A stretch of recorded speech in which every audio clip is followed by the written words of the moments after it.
It all looked like a perfect weekend for Oscar Piastri at Silverstone, till things took a sharp turn. Just when fans thought he had the race under control, a sudden decision from the FIA turned everything upside down.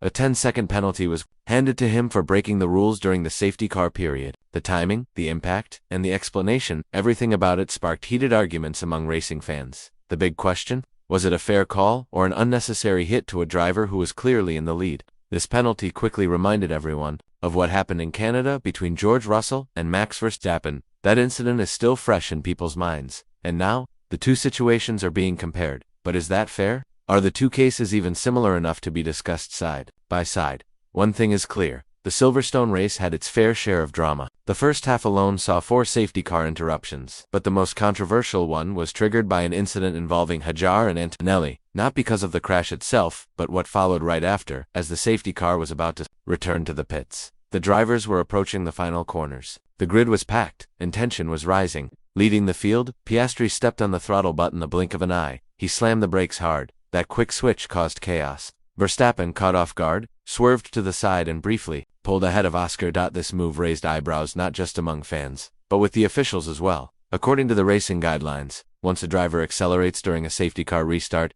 they must maintain their pace. Sudden braking isn't just against the rules, it puts everyone behind at risk. The FIA reviewed the data and saw that Oscar's drop in speed from 218 km per hour down to just 52 was matched with a hard brake pressure of 60 psi, and it happened on a straight section. That's not just aggressive, it's considered reckless under the rules. Especially Article 55.15, which clearly mentions the lead car must not brake in an unpredictable way. Once the safety car lights go out, though the telemetry was clear and the numbers were there, not everyone agreed with the decision. Piastri, for one, didn't hold back. During the race, when he was informed about the penalty, his response was firm. He said if the team believed it was unfair, then they should consider switching positions between him and teammate Lando Norris. This came right after both drivers had pitted for slick tires in the later stage of the race. Now, asking for a position swap in front of the British fans, especially when Norris was in the running to win his home Grand Prix, was a bold move, maybe even too bold. But to Oscar's credit, he felt his race had been impacted not by his driving but by a harsh ruling. From his perspective, the penalty changed the entire outcome of a race he was otherwise controlling with ease. His words after the race showed just how frustrated he was. "I'm not going to say much. I'll get myself in trouble. Apparently you're not allowed to brake behind the safety car anymore. I did it for 5 laps. Heck with it. I'm not going to say too much." His tone said it all. He felt silenced, misunderstood, and cornered by the decision makers.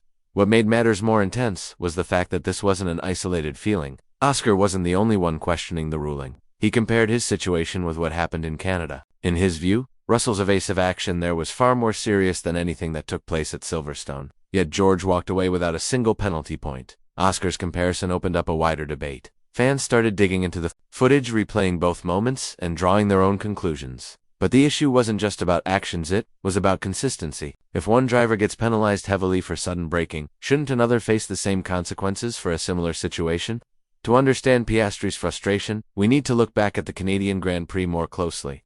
There, George Russell made a move that many considered questionable. It was a tense moment. He tried to push Verstappen into a penalty by forcing the issue during the safety car restart. But despite how it looked, the officials didn't see it as a rule violation, and that's exactly where Oscar's confusion begins. In Silverstone, Oscar didn't force another driver off track. He didn't try to manipulate positioning in a way that would lead to a punishment. His sudden braking, while unusual, wasn't done with the intent to gain an advantage, but because of how dramatic the speed drop was, and how it disrupted those behind him, it was considered a threat to safety. Still, comparing it to Canada, fans and analysts alike noticed one major difference: nationality. George is British. Silverstone is a British race. And the FIA, rightly or wrongly, has been accused in the past of leaning softer when it comes to penalties involving local favorites. Of course, this is a dangerous narrative. Bringing nationality into race control decisions can stir up controversy that spreads far beyond the racetrack. That said, the questions don't go away. Was Piastri treated more harshly simply because he's not from the host nation? Some fans believe so.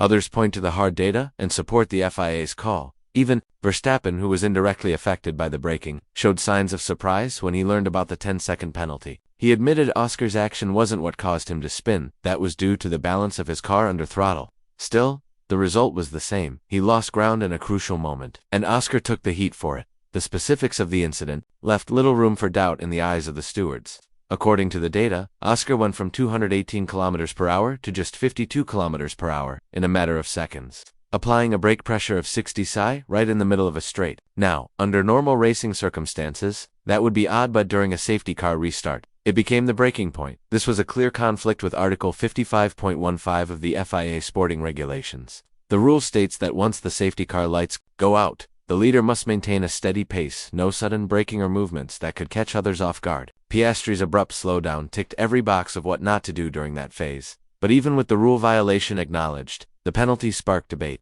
10 seconds in a race like Silverstone can completely rewrite the leaderboard.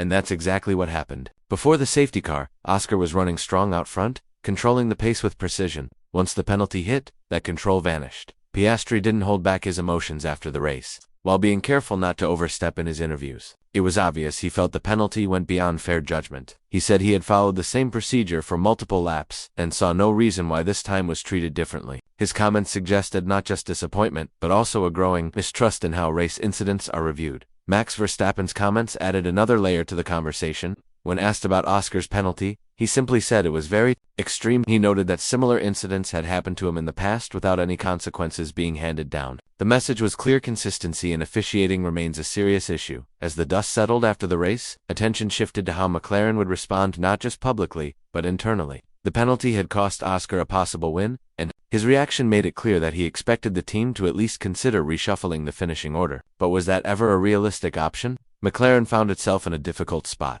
On one hand, they had a driver who led much of the race and only lost ground due to a penalty that many questioned. On the other, they had Lando Norris racing on home soil, who crossed the line in first and gave the crowd a reason to celebrate. Choosing between fairness and sentiment would always be a tightrope. Oscar understood the challenge. That's why, even though he made the request for a position switch, he later clarified that he didn't expect it to happen. Lando didn't do anything wrong in Silverstone, he said, so I don't think it would have been particularly fair to have a swap, but I thought I'd at least ask. It was a mature way to handle the situation.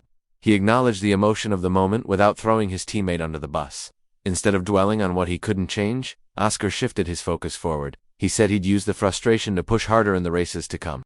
Support came from team principal Andrea Stella as well. He praised both drivers, but made it clear that Lando's victory was helped by the timing of the penalty. In his view, without that intervention, the result might have looked very different. Still, not everything McLaren did that weekend went down well with the fans. After the race, Nico Hülkenberg secured his first ever podium after 239 Grand Prix starts. But when the celebration started, the McLaren drivers seemed to ignore the significance of Nico's moment. They sprayed champagne on each other, barely acknowledging the German veteran. That moment with Nico might have seemed minor to some, but for longtime fans, it highlighted something deeper: respect for the sport and its history. A driver finally reaching the podium after over 200 starts deserves more than a passing glance. McLaren's reaction didn't sit well with many, and some felt it showed a lack of awareness from a team that's fighting at the front once again. Despite the backlash and the internal frustrations, there's no doubt that McLaren is right in the center of this year's title race. With just 8 points separating Piastri and Norris, the tension is rising not just between them and the rest of the grid,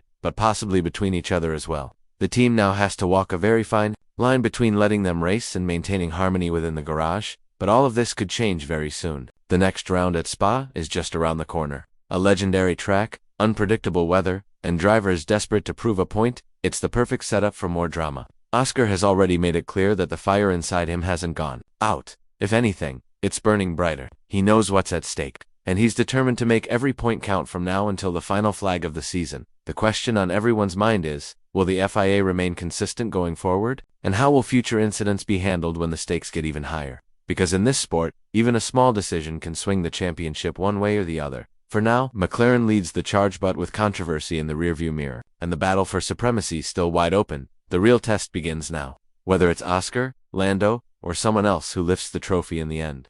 One thing is certain: this fight is far from over.